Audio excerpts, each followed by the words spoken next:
Glória a Deus. Meus irmãos em Cristo, recebam todos a paz do Senhor. Por gentileza, localize o texto bíblico.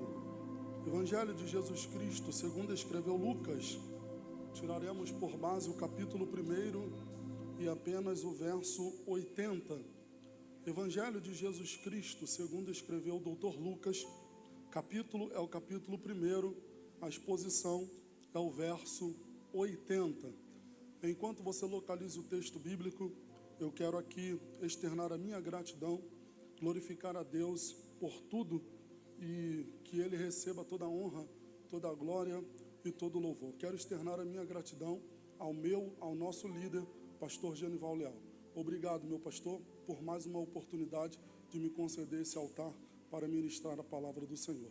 Obrigado por tudo. Bom, Evangelho de Jesus Cristo, segundo escreveu o doutor Lucas, capítulo 1, verso 80. Quem achou, diga amém. Amém. Escrito está: e o menino crescia e se fortalecia no espírito, e estava nos desertos até ao dia da sua aparição a Israel. E o menino crescia e se fortalecia no espírito, e estava nos desertos até ao dia da sua aparição a Israel. E você se assente dando glória ao nome de Jesus.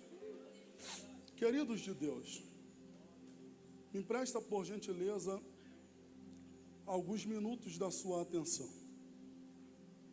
para a gente caminhar dentro de um pensamento da proposta que Deus quer falar conosco nessa noite. Texto que nós acabamos de ler é um texto muito conhecido de todos nós. E o norte que Deus quer nos dar, por intermédio dessa palavra, é algo muito conhecido de todos nós. Evangelho de Jesus Cristo, segundo escreveu Lucas, está enquadrado dentro do que nós chamamos como evangelhos sinóticos. Os evangelhos sinóticos se dão pelos 3 primeiros livros que dão início ao Novo Testamento, composto por Mateus, Marcos e Lucas. Mateus, Marcos e Lucas, que dão início ao Novo Testamento, é dado como os evangelhos sinóticos. Sinótico significa basicamente uma sinopse, que significa um resumo. Mateus, Marcos e Lucas, eles têm uma responsabilidade tal de apresentar o ministério do Cristo para um povo. Mateus, ele vem escrevendo aos judeus. Já Marcos vem escrevendo aos romanos. Já Lucas vem escrevendo aos gregos. Então, Mateus, Marcos e Lucas, eles têm uma responsabilidade tal de apresentar o ministério de uma forma para um povo judeu, romano e grego. É sabido de nós que Lucas é um doutor ao qual Paulo fala que ele é um amigo. Ele vai em muitas viagens missionárias, não pela sua utilidade de médico, mas por Paulo reconhecer que ele era um amigo. Lucas também, com muita propriedade, também vai ser escritor do livro de Atos dos Apóstolos, que nós conhecemos muito bem, que fala acerca do início da igreja, que fala da separação diaconal, que fala da primeira morte de Estevão, o diácono cheio do Espírito Santo, que pregava a palavra de Deus. Mas não é essa proposta que nós queremos tratar nessa noite. Lucas, escrevendo aos gregos, apresentando o ministério de Jesus Cristo, ele vai apresentar para nós muitos milagres que Jesus fizera. Dentro da proposta que Lucas narra para nós nessa noite, dentro do capítulo 1, no verso 80, Lucas está sendo muito categórico no seu falar, está usando a expressão menino. Lucas está dizendo que o menino crescia. O menino não só crescia, mas também se fortalecia. E Lucas vai apontar o destino, a passagem do menino nos desertos da vida. Aí entra uma vírgula e diz, até a sua aparição a Israel.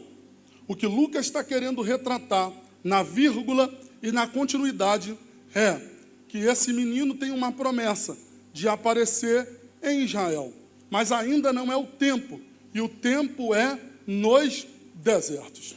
Então o texto está dizendo que o menino crescia. Pastor, que menino é esse que o texto está dizendo que crescia? O menino que o texto está dizendo é nada mais, nada menos alguém que vai ser marco no ministério do Cristo. A Bíblia diz que ele vai anunciar o Cristo, dizendo: arrependei-vos, raça de víboras, quem vos ensinou a fugir da ira vindoura? Esse menino vem preparando o caminho para o Cristo, dizendo: eu vos batizo com água, a fim de arrependimento, mas vem um maior do que eu não sou digno de desatar as alparcas das sandálias dos teus pés. Eu vos batizo com água, mas ele vos batizará com fogo. O menino que o texto está dizendo é alguém que vai ser marco no ministério do Cristo, quando Cristo vai dizer que nascido de mulher não haverá homem maior do que ele. Ele vai ser tanto marco no ministério do Cristo, que diz a Bíblia Sagrada, que ele vem anunciando o Cristo, e quando Cristo faz aparição, ele diz: eis aí o Cordeiro que tira o pecado do mundo. Jesus se apresenta a esse menino de uma forma figurativa que eu estou falando, e esse menino vai dizer: eu que tenho que ir a vós, e vós vem a mim. A Bíblia diz que ele vai ser tão marco no ministério do Cristo, que ele vai batizar Jesus nas águas do Rio Jordão. Capítulo 3 de Mateus. A Bíblia diz que Jesus desce as águas batismais. 3 coisas acontecem no batismo de Jesus: céu se abre, Espírito desce, e uma voz ecoa do céu dizendo: esse é o meu Filho amado, a quem eu tenho muito me comprazo. A Bíblia diz que Jesus vai se batizar nas águas do Rio Jordão. Mas pastor, o batismo de João era fim de arrependimento? Sim. Por que Jesus então vai descer nas águas batismais se Jesus não tinha pecado? O texto dá continuidade dizendo que o batismo de Jesus é um batismo simbólico para fazer cumprir-se a lei. Alguém outro dia disse para mim que Jesus veio para abolir e quebrar a lei, mas nós não entendemos assim. Jesus só veio fazer cumprir aquilo que estava escrito. Jesus desce as águas batismais com uma forma de batismo simbólico para mostrar para nós o que é que deve ser feito. A Bíblia diz que esse menino vai ser marco no ministério do Cristo, e esse menino se chama João Batista. Só que nós precisamos voltar um pouco no contexto histórico do capítulo 1, porque diz a Bíblia Sagrada que esse menino não tinha condições de nascer. Por que, pastor, esse menino não tinha condições de nascer? Porque diz a Bíblia Sagrada, no contexto que nós estamos inseridos, que a sua mãe, Isabel, era estéril, e o seu pai, Zacarias, sacerdote, tinha idade muito avançada. Então essa família sacerdotal estava com uma impossibilidade. Por que uma família sacerdotal? Porque Isabel é filha de sacerdote Arão. A Bíblia diz que essa família sacerdotal está com um problema muito grande a ser resolvido. Qual é o problema, pastor? Essa família, essa casa não pode gerar. Essa casa não pode ter filhos. Essa casa não vai conhecer, na lógica humana, o choro de uma criança na madrugada. Só que diz a Bíblia Sagrada, e não sou eu, que Isabel vai gerar. Isabel vai gerar. Só que o que me chama a atenção é que a forma de não ter filhos não implica somente em um sonho, implica na continuação de uma história, implica na continuação de um legado. Porque no nosso tempo que nós vivemos, sofrer de esterilidade, eu acredito que seja algo muito sofredor, pois impede alguém de realizar-se um sonho. Porque todos nós, quando casamos, a primeira coisa que nós colocamos como objetivo é a nossa casa. E depois, um filho. Imagina agora essa casa ser impossibilitada de gerar. Só que nessa época não era só um desejo humano, era a continuação de uma história. Um filho varão nessa época dava continuação da história da família sacerdotal de Zacarias. A Bíblia diz que Zacarias é um sacerdote, mas já está com a sua idade avançada. Talvez alguém olhava para aquela casa e dizia: serviu bem no ministério, mas a sua família encerra por aí. Não vai ter continuação da história dessa família. A Bíblia também diz que uma mulher, quando nos gerava nessa época, ela era tida como uma mulher amaldiçoada. Isabel mesmo diz, no verso 25, e o Senhor olhou para mim e me fez tirar a vergonha no meio dos homens. Por que, pastor, a vergonha no meio dos homens? Porque essa mulher era tida como uma mulher amaldiçoada. Todos os dias alguém olhava em direção àquela casa e dizia: serviu bem no ministério, mas não tem continuação. Serviu bem no ministério, mas não pode gerar. Imagina todos os dias você caminhar na rua com a impossibilidade de gerar, uma frustração no coração, e alguém bater e dizer: não pode gerar, não pode ter filhos. Só que esse é o relato da terra em direção à casa do sacerdote Zacarias. Só que no verso 6, algo me chama muita atenção. No verso 6, Jesus vai falar acerca dessa família. O que Jesus vai falar acerca dessa família, pastor? Será que Jesus vai dizer que eles são amaldiçoados? Será que Jesus vai olhar em direção a eles e vão falar que eles são uma vergonha? Não. O que Jesus vai falar dessa casa no verso 6, muito me chamou a atenção nessa tarde. No verso 6, Jesus direcionando a palavra a essa casa, ele vai dizer: e ambos, não é só um, ambos não é só a mulher, ambos não é só o marido, ambos é o marido e a mulher. Aí Jesus vai dizer: ambos eram justos diante de Deus, andava sem culpa em todos os mandamentos e ordenância do Senhor, e eram irrepreensíveis. Não pegou não? Eu vou melhorar. Quando a sociedade vai direcionar a palavra para essa casa, vai dizer: é uma vergonha, a história da família não vai ter continuação.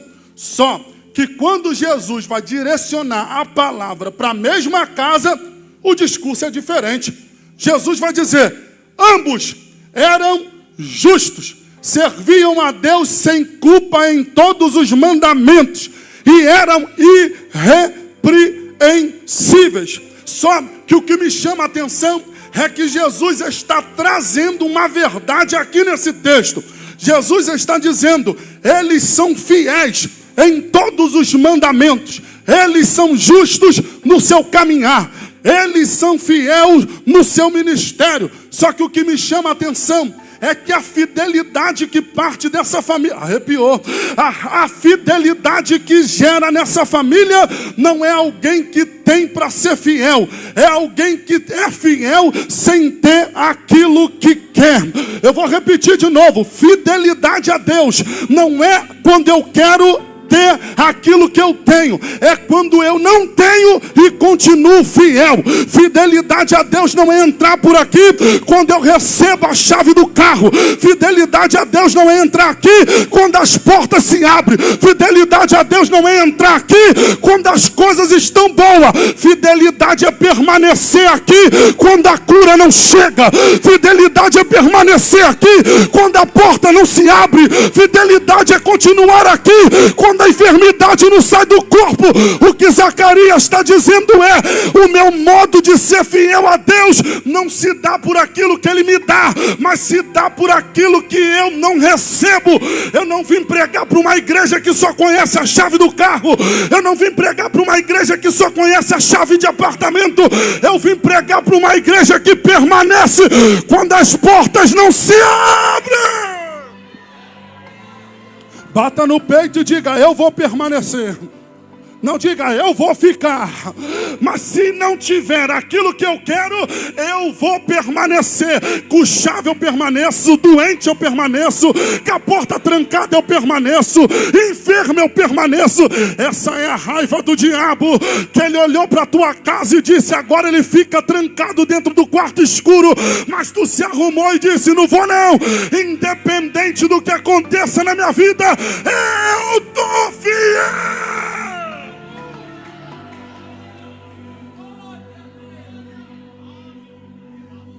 Fidelidade não é quando eu fico, quando eu tenho aquilo que eu quero. Fidelidade é quando eu permaneço, mesmo não tendo aquilo que eu quero. Versículo 6 acaba comigo. Como que pode alguém ser fiel e permanecer, mesmo sem ter aquilo que quer?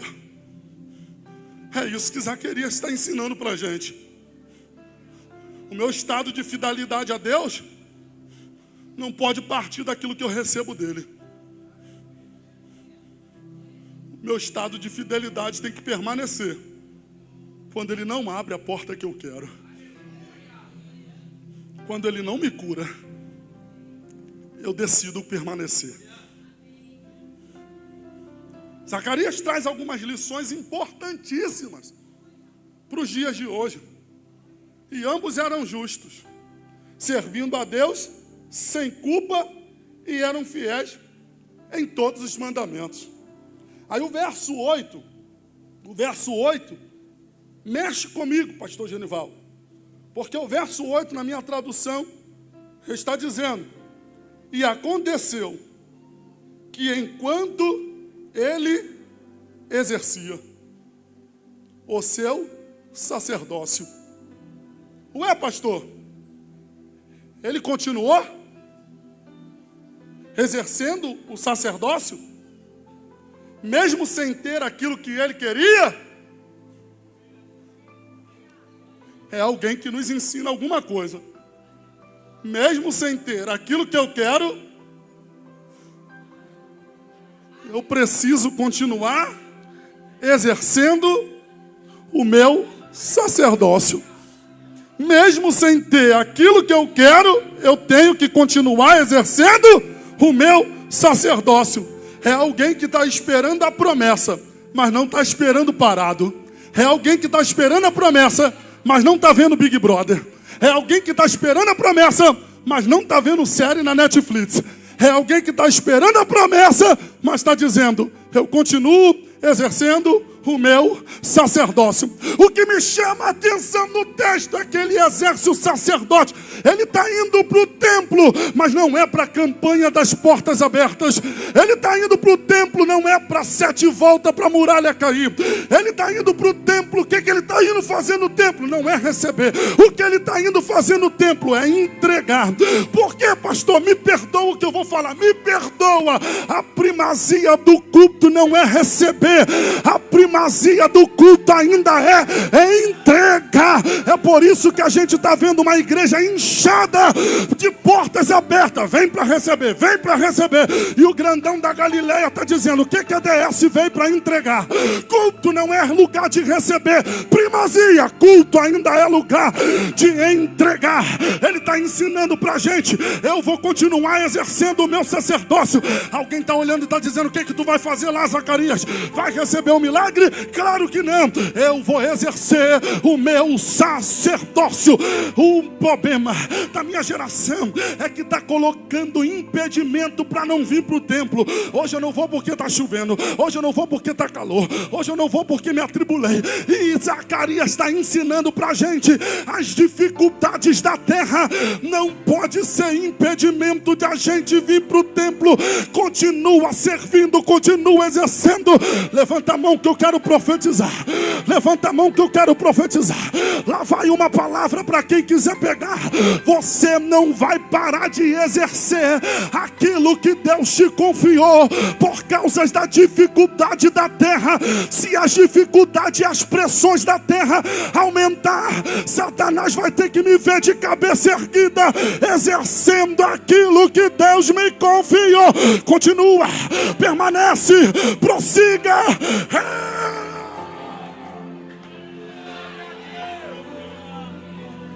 Enquanto ele exercia. Olha para o irmão que está do teu lado e fala assim, ó, enquanto ele exercia, Deus trabalhava pela casa dele. Tu acha que a gente está aqui à toa? Enquanto nós estamos aqui, Deus está trabalhando por nós. Ô Zacarias, para onde tu vai? O que tu vai fazer? Eu vou servir. Zacarias não vai para receber. Zacarias vai para servir como sacerdócio. Mas enquanto ele estava indo para servir, Deus já estava preparando algo por ele.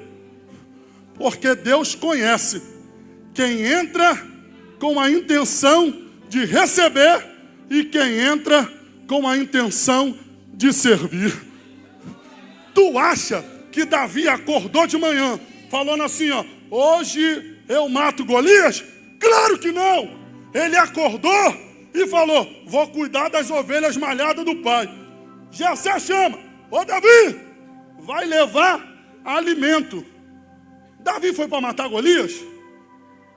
Claro que não. Davi foi para levar alimento para os irmãos que estavam na guerra. Mas enquanto ele está com o alimento na mão, com o coração de servo, ele está dizendo, eu vou alimentar quem está na guerra. Enquanto ele está indo alimentar quem está na guerra, o céu está dizendo, ele acha que está indo alimentar quem está na guerra. Mas enquanto ele caminha exercendo para alimentar quem está na guerra, eu já estou preparando o cenário da honra. Eu vou repetir de novo isso daqui. Enquanto tu caminha para servir, Deus já está preparando o cenário da honra. Não, eu vou repetir de novo. Enquanto tu caminha para servir, Deus já está preparando o cenário da honra. O que Deus está dizendo para Davi Davi está achando que vai alimentar os seus irmãos na guerra, mas eu já estou preparando a cabeça de Golias para ele derrubar. O que Deus está dizendo enquanto eu vou para servir, Deus já está preparando o cenário de honra para minha casa. A palavra nessa noite continua servindo, porque Deus vai preparar o cenário de honra para tua casa. Pastor, eu não sei pregar, eu só sei ficar na portaria. Seja o melhor porteiro. Pastor, eu não sei ficar na portaria, eu sei cantar. Seja o melhor cantor. Pastor, Deus me chamou para ser diácono. Seja o melhor diácono. Deus me chamou para ser presbítero. Seja o melhor presbítero. Mas sirva a Deus com excelência, porque Deus vai preparar o cenário da honra.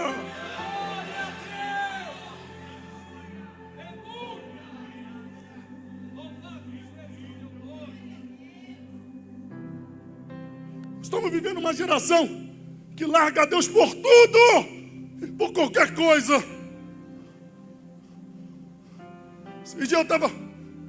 Ontem de ontem estava conversando com um diácono afastado. Qual foi o motivo? Me feriram, falaram mal de mim. Eu falei, isso é motivo de parar? A gente esquece o que Deus nos confiou muito rápido. A gente esquece da chamada que Ele ardeu no nosso coração muito rápido. Hoje eu quero, amanhã eu não quero. Depois da manhã eu quero de novo, depois da manhã eu não quero de novo. E a gente está vivendo nessa oscilação. E Zacarias quer ensinar para a gente que ministério ainda é coisa séria. É independente do que aconteça. Eu tenho que decidir ficar. Enquanto ele exercia, Deus estava preparando o cenário da honra. O que me chama a atenção é que ele deixa Isabel em casa e vai para o templo. Se apresenta a Abias, o seu líder, e diz, eis-me aqui. Mas ele não tem a certeza que vai entrar no templo, porque era muito sacerdote e não tinha como locar todos os sacerdotes no templo. Então, já que não dá para alocar todos os sacerdotes no templo, vamos fazer um jogo de sorte, e o primeiro nome que cair, esse vai entrar no templo. Hoje tu saiu de casa sabendo que vai sentar nesse banco, nesse ar-condicionado, nesse microfone, perfeito, sabendo que vai entrar. Zacarias sai de casa, não sabia que ia entrar. Ele só saiu de casa para servir e se apresentar a Abias. Só que quando ele chega, bota os nomes dos sacerdotes no jogo. E alguém puxa. Vamos ver quem vai entrar no templo hoje. Quando puxa o nome, rapaz, quem vai entrar hoje é o sacerdote Zacarias. Zacarias vai entrar no templo? Zacarias vai entrar no templo. Eis-me aqui. Zacarias entra no templo. Quando Zacarias entra no templo, a Bíblia diz que ele para à direita do altar e começa a orar. Começa a orar. Orar e queimar incenso. Orar e queimar incenso. Orar e queimar incenso. Só que o que me chama a atenção é que Zacarias entra no templo como sacerdote. Como sacerdote, eu não entro para pedir por mim. Como sacerdote, eu entro para pedir pelo povo. Clamar pelo povo, pedir pelo povo, buscar pelo povo. Mesmo ele precisando, ele entra no templo e não pede por ele. Sabe o que Deus falou comigo? Enquanto Zacarias esquece as suas necessidades para lembrar da necessidade de alguém, Deus é que se lembra da necessidade dele. Vou repetir de novo. Enquanto a gente entra lembrando da necessidade de alguém, Deus se lembra da nossa necessidade. O problema é que a gente entra achando que só a gente, eu preciso, eu que preciso, eu que preciso, eu que preciso, e a gente esquece que tem alguém do nosso lado precisando muito mais do que a gente. Aí a Bíblia diz que Deus mudou o cativeiro de Jó enquanto Jó orava pelos seus amigos. Está na hora de a gente, como igreja, esquecer um pouco das nossas necessidades, olhar para o nosso lado e entender que tem alguém do nosso lado precisando mais do que a gente. Pegue na mão do irmão que está do teu lado aí. Talvez ele está enfrentando guerras e guerras que você nem sabe. Só que você entra por essas portas só lembrando da tua necessidade. Mas enquanto Zacarias entra e lembra da necessidade do povo, Deus está do céu dizendo: agora eu lembro das necessidades dele. A Bíblia diz que ele está no altar orando, dizendo: Deus, toma o povo nas tuas mãos. Deus, olha o povo nas tuas mãos. O povo está precisando. É alguém que está esquecendo das tuas necessidades para lembrar da necessidade de alguém. Mas enquanto ele estava, arrepiou, mas enquanto ele estava pedindo pelo povo, diz a Bíblia Sagrada, e não sou eu, que desce o anjo Gabriel na terra, para a direita do altar e grita: Zacarias, Zacarias, não temas. Por quê? Porque a tua oração, ai meu Deus do céu, a tua oração, ela foi ouvida. Aí o texto continua dizendo: e a tua mulher Isabel, que era estéril, não é mais, que era estéril, não é mais, que era estéril, não é mais, dará à luz um filho. Esse mesmo será cheio do Espírito Santo. Ele irá diante do povo com o espírito de Elias e converterá muito dos filhos de Israel. Se tem uma certeza no meu coração nessa noite, é que Deus ainda ouve o clamor da ADS. Oh meu Deus do céu, oh meu Deus do céu, eu vou dar lugar, eu vou dar lugar, eu vou dar lugar, eu vou dar lugar.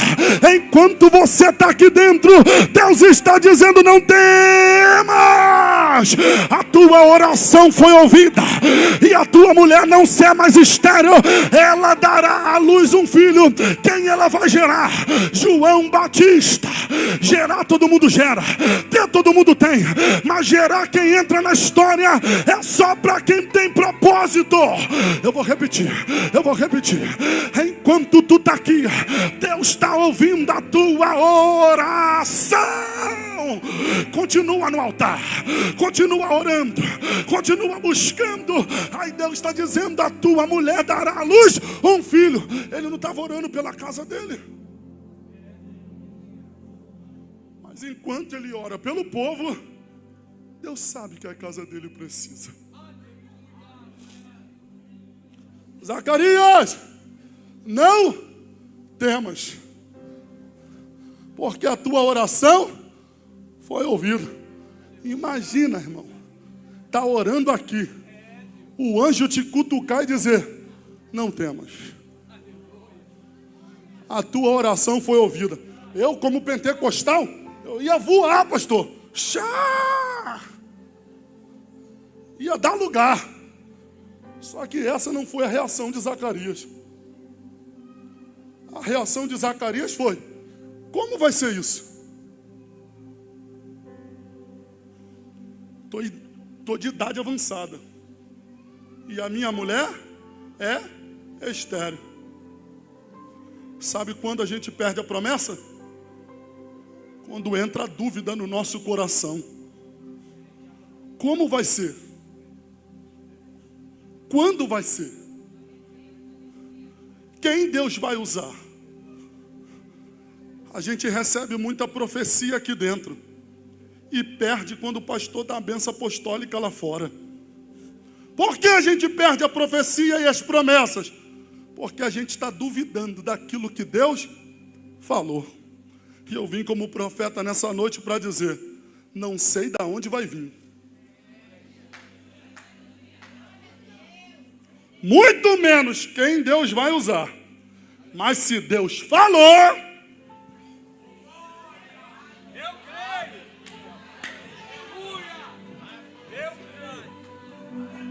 Ah, meu Deus do céu.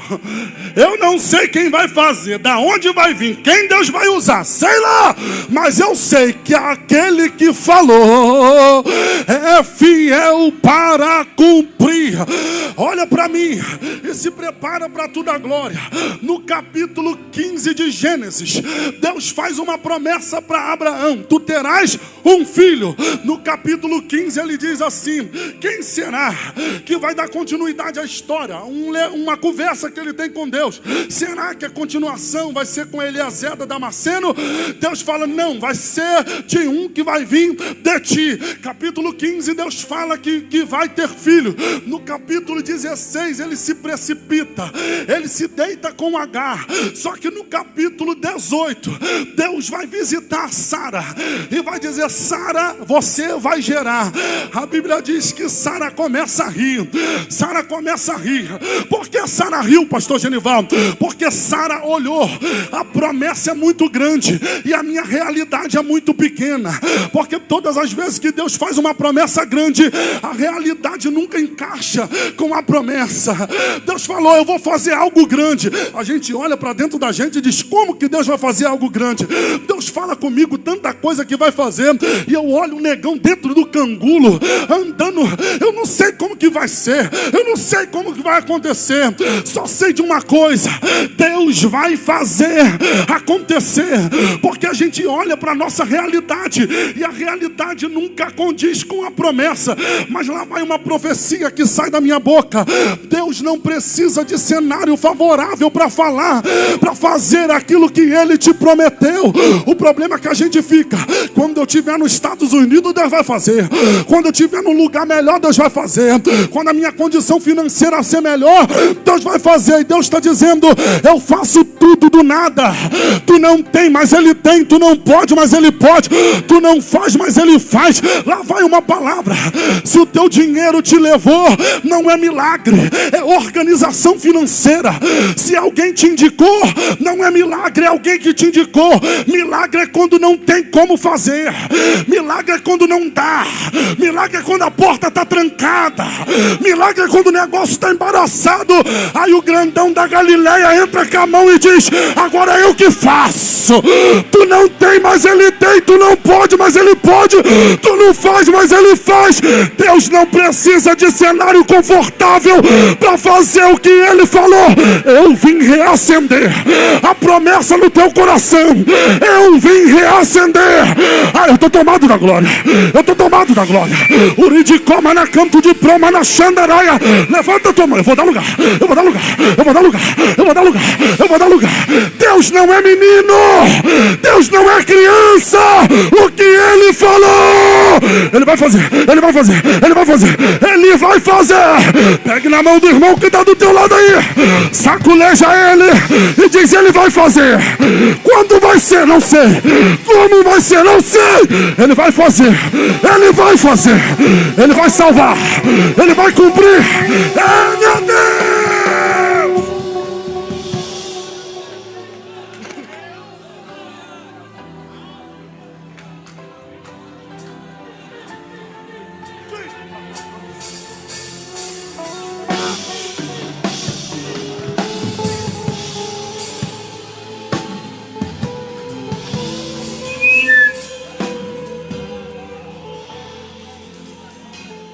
Ele é Deus. Ele é Deus. Ele faz tudo do meio do nada. Ele faz tudo do meio do nada. Pastor, está tudo embaraçado. E aí nesse cenário que ele entra. Pastor, o médico falou que só tem alguns dias. É nesse cenário que ele entra. Deus está curando alguém aqui. Pastor, a porta está trancada. É nesse cenário que Deus entra. Alguém olhou e falou assim, ó, precisa alguém me indicar para essa cirurgia. E Deus está dizendo, o grandão da Galileia não precisa de hora marcada. É mãe, Joe, que minúcia. Levanta a tua mão que eu vou profetizar. Enquanto Zacarias está no templo, Deus está visitando Isabel dentro de casa.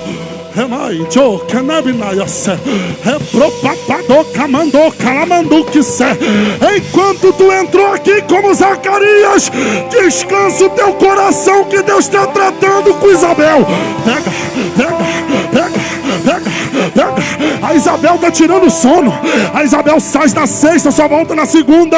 Mas Deus está dizendo, continua, Zacarias, porque enquanto tu está no templo, eu estou visitando lá. Eu estou visitando lá.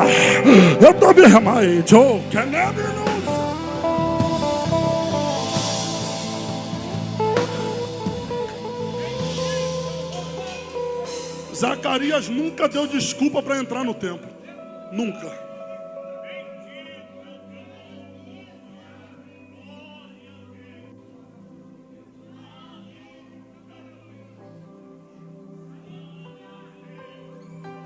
Zacarias nunca deu desculpa para entrar no templo. Porque Zacarias sabia que mesmo no tempo de dificuldade, aqui ainda continua sendo o melhor lugar. Pastor, posso colocar a igreja de pé? Se coloque de pé. Estou sentindo um negócio de Deus aqui.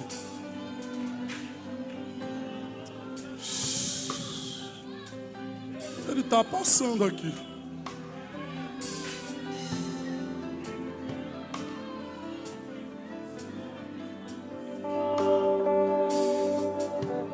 Eu vou orar para encerrar, pastor.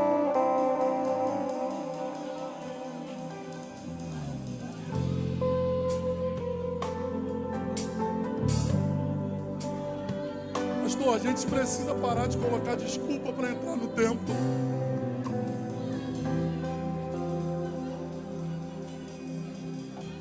A gente precisa parar de dar desculpa para entrar no templo. Eu me lembro, pastor Genivaldo,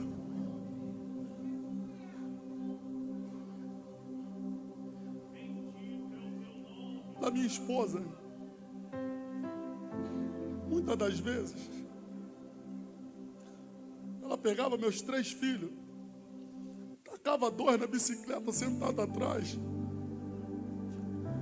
e um na frente. Eu falava assim, que isso? Fica em casa hoje, está chovendo.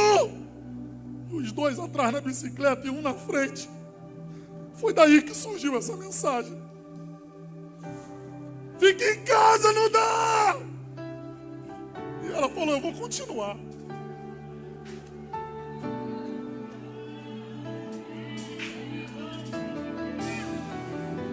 Está na hora de a gente amar Deus de verdade. E parar de colocar desculpa de vir no templo.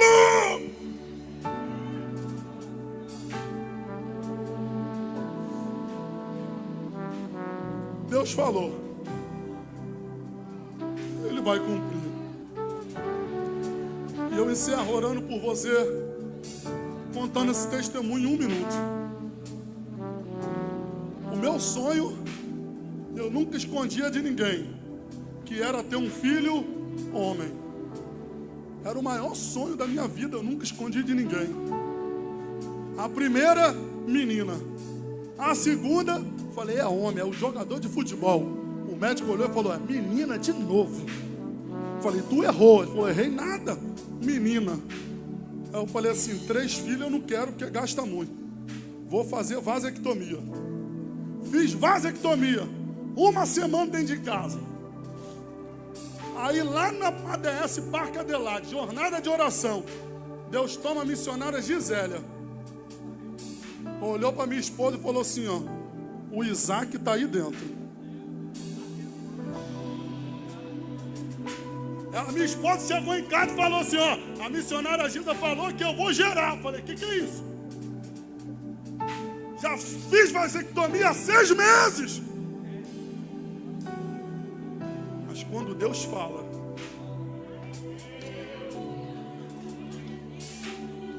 eu fiz igual Sara no capítulo 18, comecei a rir. Aí um dia, eu era do Adelaide nessa época, o pastor Gustavo estava com uma equipe trabalhando, eu cheguei lá, roxo, rosa, sei lá como eu cheguei. Ele falou, come mocotó. Eu falei, não quero comer não. Ele falou, tu tá passando mal, tu não querendo comer? Eu falei, pastor, tu não tá sabendo não. Priscila tá grávida, Deus falou e Deus fez. Tu acha que Deus brinca de cumprir? Estou preocupado com uma geração que acha que Deus não usa mais profeta. É alguém que fica dentro de uma sala de aula o dia todo, dizendo que os dons cessaram. Mas eu vim como profeta, Assembleia de Deus, para dizer, o grito da minha alma é, os dons não cessaram. Deus ainda usa os profetas na terra. Deus ainda usa as mulheres de Deus nos cânticos espirituais. Os dons não cessaram e eu quero orar pela tua vida. Vocês vão me ajudar? 1 minuto, o pastor não puxa a minha orelha. Eu quero orar pela tua vida, o Ministério de Louvor vai estar cantando. Me ajuda. Isso, vai. Meu Deus não falha, não. Eu não vou duvidar.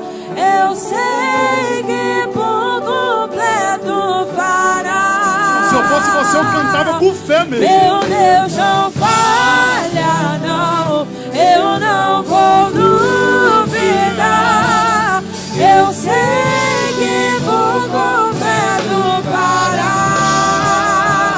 E eu vou viver a totalidade da promessa. O Deus de obras completas vai fazer cumprir na hora certa. Eu não vou temer. O projeto vem de quem não erra. O Deus de obras completas vai fazer cumprir na hora certa. Se eu fosse você, aumentava a tua voz. Meu Deus não falha, não. Eu não vou duvidar.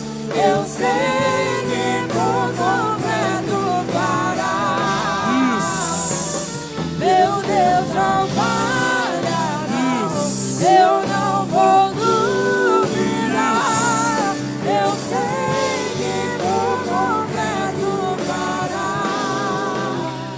Eu vou viver Pastor, a totalidade da promessa. eu entrei aqui nessa noite, pastor, Deus de obras afastado dos caminhos do Senhor. Os obreiros me ajudam. certa.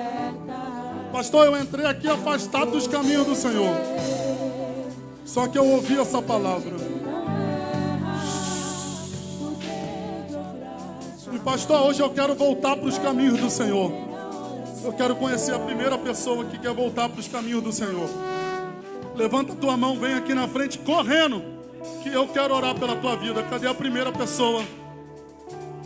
Pastor, eu entrei aqui, eu reconheço que sem Jesus não dá. Eu quebrei a aliança, quebrei o pacto, eu fracassei na caminhada. Só que a partir de hoje Deus está dizendo através de mim, tem um novo ciclo, tem uma nova história, tem uma nova jornada para você caminhar. Cadê você que entrou aqui afastado dos caminhos do Senhor e quer voltar para os caminhos do Senhor? Isso é convite para corajoso, meu irmão. Cadê você? Pastor, estou afastado dos caminhos do Senhor. Deus falou comigo, Deus mexeu comigo. Não tem nada te segurando no teu banco, não. Eu já estive aí no teu lugar e parece que tem alguma coisa nos segurando. E Deus está dizendo, tu é livre para viver um novo tempo. Não tem nada te prendendo, não tem nada te segurando. Cadê você que deseja aceitar Jesus como seu único e suficiente Salvador? Pastor, eu quero aceitar a Jesus como meu único e suficiente Salvador. Começar uma nova caminhada. Cadê você? Tem alguém aqui nessa noite que deseja voltar para os caminhos do Senhor? Se não tem ninguém, Deus em Cristo Jesus te deu outra oportunidade. Você que recebeu essa palavra, aplauda o Senhor o mais forte que você puder. Deus abençoe. Eu sei que por completo fará. Ele não falha. Meu Deus não falha, não. Eu não vou duvidar. Eu sei que por completo fará. E eu vou viver. Quem vai viver? A totalidade da promessa. Eu creio. O Deus jamais Esta é a geração daqueles que buscam a face de Deus. Aleluia. O Deus jamais completas vai fazer o que Meus amados irmãos, quem tem dúvida, pastor Gustavo está aí, missionária Giza também. Faz um gabinete com ele lá para ver se o pregador